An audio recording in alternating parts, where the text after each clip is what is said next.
Tomorrow's a big travel day, so today is the last day for us to kick back, relax, do some things. See what I did there? And before we fly out to Australia.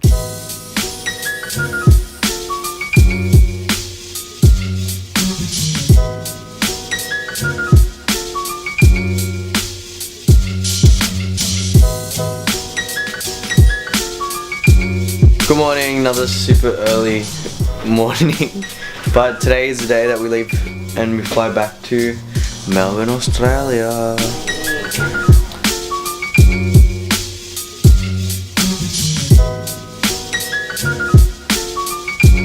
Taylor always gets the window seat. Always gets the window seat. Always. We just arrived in Ho Chi Minh International Airport, and we're sitting in a Macca's actually, and we're gonna try some Vietnamese McDonald's. So would you get nuggets? And now look, it just within seconds, just monsoonal, just rain. It's crazy. It literally just turned on like in seconds.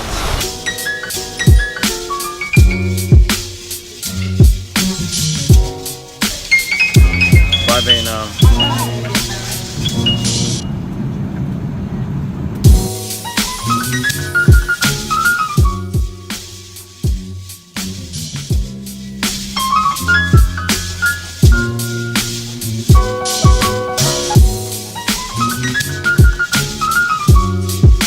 Actual mold on my sock. That's gross. Just throw it out. I'm gonna say yes. I'm gonna be throwing those pair of socks out. I don't need them anymore.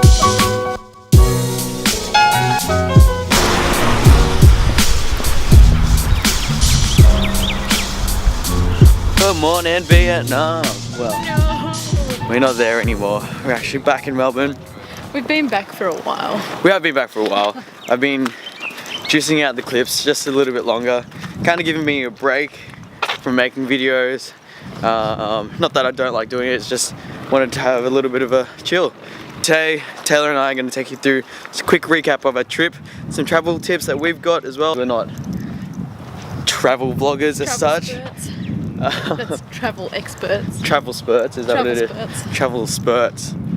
Trav spurts. Trav spurts, it's travel experts. I didn't know that existed. No, I've just made that up. Oh wow, oh okay. Thought it was like a hashtag. It can be now. It is now. Trav spurts. Trav spurts.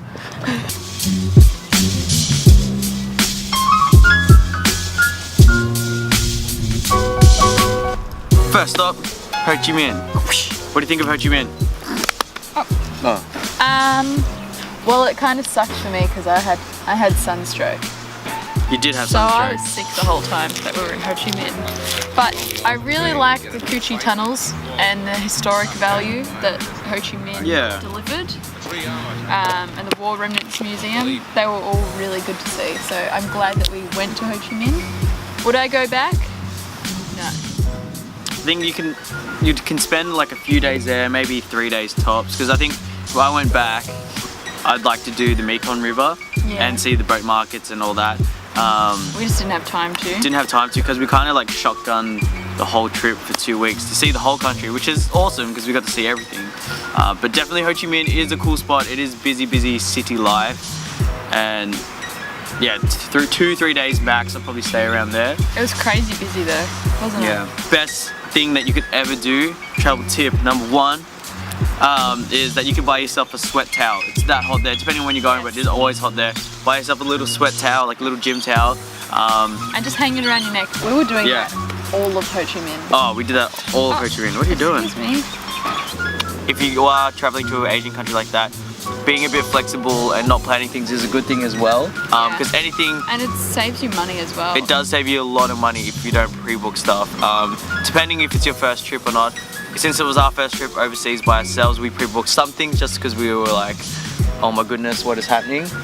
But not activities, so we pre-booked like hotels. Yeah, hotels and stuff. Activities you can probably just do when you're there. But however, if you're getting a sleeper bus and whatnot, there's a street down in Ho Chi Minh up with the street name here. below. Here. Here, or below, here. somewhere. Because not below here. our first attempt of booking a sleeper bus failed. We couldn't get another sleeper bus because no one spoke English there, but you ask around a little bit and then have a look at TripAdvisor. Definitely do a sleeper bus at least once if you're going to Vietnam on that trip, because it's pretty fun and it's interesting. It's an experience to say. Took a sleeper bus to Nha Trang. What do you think of Nha Trang? It was very Gold Coasty. I'm gonna say Nha Trang is completely overrated. It was nice, like, because we stayed in a resort, and I think Nha Trang is good for resort stuff. Yeah. If you're going to stay in one spot, like Taylor and I wanted to see different parts of Vietnam, so we hired a scooter to get into Nha Trang and travel around there, which is awesome. Again, if you're hiring a scooter, it's definitely do not do it in the major cities of Hanoi and Ho Chi Minh, because it is completely mental. But if you go into smaller towns and stuff like that, yeah, you can do it, but have a little bit of bike experience, I think. Like, I would never have ridden it without Kim. Kim was the rider. It's just like, it is still hectic traffic and it's a lot different. And you're in a foreign country. When you do hire a bike, all the guy says, he shows you like 4 signs, between right, stop, go, left and right, and actually 5th sign saying don't go here. That's all the sign is, and then you give him the money and then he gives you a bike. So that's all you really need to do. You don't need to show a license or anything like that. So if you are going to ride, it is really easy to do it, but it's pretty hairy on the road. So just be careful if you are doing that. Also, if you are traveling around, you're paying for taxis and motorbikes, Grab bike is a good one if you want to use a bike. Like, they just give you a helmet, you jump on the bike, and it's like an Uber. So it's on through the app, everything's metered. If you're jumping into a taxi, point to the meter, go meter. Always ask for meter, because you will get scammed. They tried to scam us so bad. In Nha Trang, they have pretty much the 2 attractions in Nha Trang that we went to. There's the theme park there, Vin Pearl, which is like a budget Disneyland. It claims to be the best parking in Vietnam. Po Naga, like the temples there, was really quite nice. A lot of it is rebuilt, but it does still feel like a temple sort of thing. If you're gonna go travel from Nha Trang upwards, I definitely recommend the train. The train is awesome. Get the sleeper train, not the sitting train, because you'll be sitting for a long time. Yeah, get bunk beds or the bed train, because it is a long trip. It's about 8 hours plus. Yeah. But cool. It was awesome. We went during the day. If you go through the night, you're not going to see too much. But if you go through the day, it follows the coastline up Vietnam, so you can see beaches and coastal towns on one side, and on the other side is like rice fields and jungle. So it's like I couldn't go to sleep. I was out. Yeah, Taylor was out. I was up just looking at all the scenery. It was amazing. What time did we catch it? 5 a.m. But we were up from like 3:45. And wherever you're staying, it's pretty easy. Most hotels or hostels and stuff, if you ask them, they can organize your travel or where to go or tell you who to see. If you want anything done, just ask the guys there, because they more than likely know. Yeah, that's their job, and more than likely they know someone who can do that, even if it's their friend or another travel service. We arrived in Danang. Wish we spent a little bit of time in Danang. We actually went from Danang straight to Hoi An, but Hoi An is probably by far, I think that was our favorite. Yeah, it's a beautiful city. It's a beautiful little town. It's just a really, really, really cool vibe. It's really, really nice, really French influenced. Yeah. Like, there's a lot of places if you want to get tailored outfits. So where we stayed was at La Center Hotels, which is a beautiful place, and it's really not that expensive. A couple of minutes from the town center. And they have shuttle buses that go into the town center, ancient town, all the time. They give you bikes, like push bikes if you want to ride around, which is really nice. Again, you can get tailor-made stuff, which is pretty good. Hot tip is that you get what you pay for. So if you go to one store, they say, I can make a jacket for you for 50 bucks. And then another store says, look, we can only do it for you for 200. Just double check what the materials and stuff they're making it from and what the other quality of their stuff they have in the shop, because you do get what you pay for. So you might be paying a little bit more for it, but it's a lot better build quality than that first shop that you saw. In Hoi An, you could probably spend, I reckon you could probably spend a week. Yeah, 4 nights at least. Yeah. It's such a beautiful spot, like to just chill out there. But everything that's surrounding Hoi An, so Danang, and there's other attractions like Marble Mountain. Marble Mountain is a spot that you must like definitely check out. Walking shoes on. Don't wear thongs. Don't wear thongs. Also, on the note of like sleeper trains and sleeper buses, if you're a girl, please take your own toilet paper. all of the toilet stops, they're just kind of like, you know, if you're not used to using a squirter, then just, yeah, take your own toilet rolls. I was just kind of nabbing toilet rolls at each hotel that we went to, and it was the best thing I did, wasn't it? Yeah. And most places, and on the train as well, majority of the time it will be squatting toilets. Oh yeah. Get used to that. Yeah, get used to that. If sometime you find on the carriages or somewhere else, they might say Western toilet. So you might get a Western toilet. Usually half the time the seat's pretty grotty, so squatting is probably not too bad. But even so, if you bring the... It is such a beautiful place. If you are a photographer or a videographer, it is, again, visually like amazing. So we went from Hanoi straight to Sapa. Sapa is definitely a must go. You have to go there. If you're going to Vietnam, go there. That's what I reckon you should. I think, yeah, go there. Hopefully you get better weather than we had. Oh, and it's cold. Keep in mind that Sapa is cold. You're at the northern tip of Vietnam, like right on the border of China. So it is actually quite cold there. And pack your jumpers. Pack a jumper or and what are they called? Like a raincoat or something. Yeah. Prepare yourself with some good walking shoes. You don't have to go as full as like hiking shoes or anything. Just like. Although they would have helped. They would have helped. They would have kept your feet dry. But just like some running shoes and stuff like that is okay if you're having a dry day. If it's getting wet, probably best to have some waterproof shoes, because we got to our homestay and just took our shoes off and just let it dry. And now my shoes smell like fire. And what we did beforehand is we hired a hotel and dumped all our suitcases and things that we didn't need to take on the trek for the homestay and dumped it there. And then went on the homestay. Which was super cheap. And we split it 4 ways because we met up with some lovely people. Andy and Jade. Andy and Jade, hello. Hello. Hello, back in London. Wow. Actually, they're in Bali now. They're in Bali. Hello in Bali. Hello. You sound like you're from London. No. Okay, stop. Alright, I'm sorry. Idiot. Want to do a homestay, just contact me and I'll give you May's number.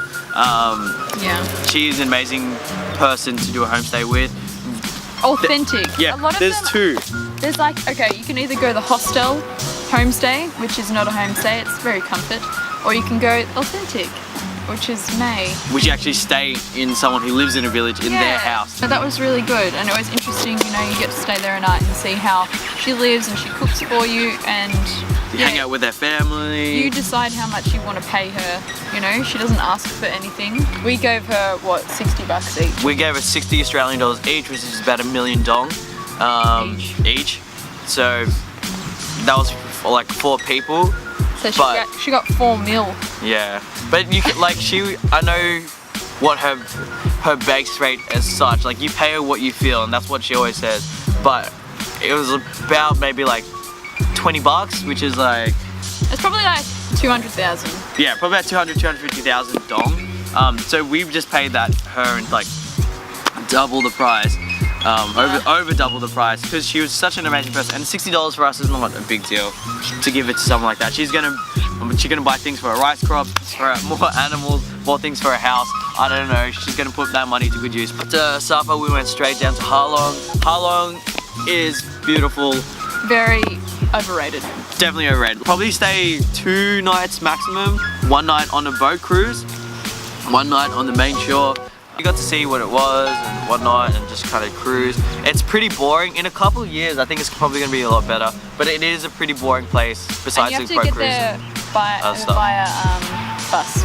Yeah, so that is a bus. If you can fork out a little bit, you can get a private limousine, which is just a shuttle bus.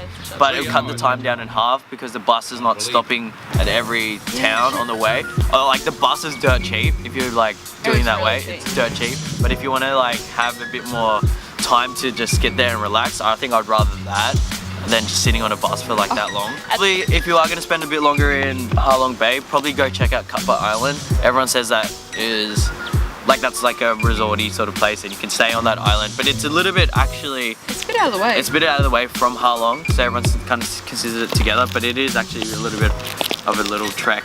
In terms of water, just bottled water. Most places that you stay will give you complimentary bottled water, but you can pick up a 2-litre bottle for like 20? 20 to $15,000. Like Try street food, go for it. Just make sure that it's cooked in front of you, it's hot, in front of you. and it's absolutely fine. Alright. Enjoy Vietnam. Vietnam. And yeah, thank you for everyone who watched our Vietnam vlogs. Again, I would have had my camera with me, and I like making videos and of things that we've done, so we look back in the past, some amazing experience, but wanted to share with everybody, and hopefully you guys gained something out of that as well. Thanks for kicking back with us, guys, and we'll catch you guys next time on the kickback. Go Link, go. Link, yeah. Yeah, so if I just keep moving down, it'll follow me. So I know it's pretty insane. You have a good day.